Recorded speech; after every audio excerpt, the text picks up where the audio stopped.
Il y a un proverbe haïtien, créole, qui dit «Ça fait moun c'est mystère».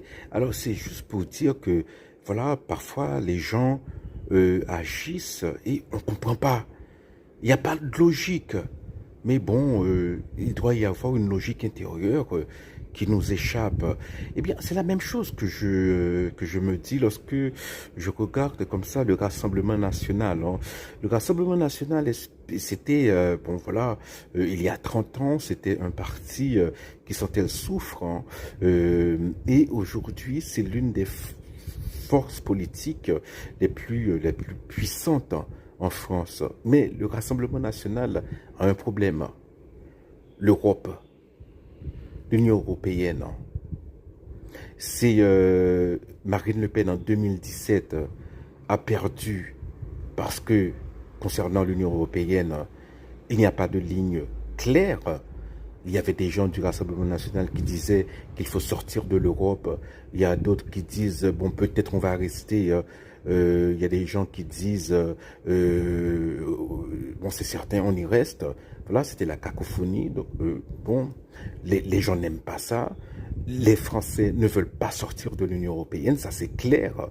Voilà, même si, bon, ils ont des griefs contre l'Union européenne, mais le risque pour le peuple français, pour eux, paraît trop grand.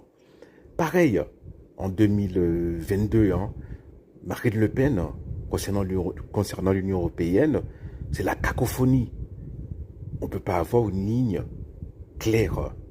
Cette fois-ci, on a Jordan Bardella, bon, qui se voit déjà en candidat et qui, ce week-end, je crois, hein, aujourd'hui même, hein, voilà, il a organisé, alors le Rassemblement national avec d'autres partis de l'ultra-droite européenne ont organisé des rassemblements anti-Union européenne. Or, le Rassemblement national sait sciemment que les Français ne veulent pas sortir de l'Union européenne. Donc, adopter cette stratégie, c'est suicidaire.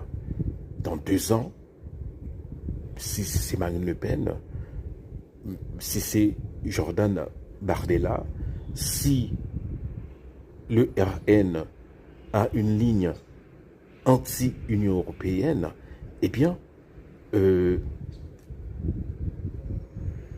perdront.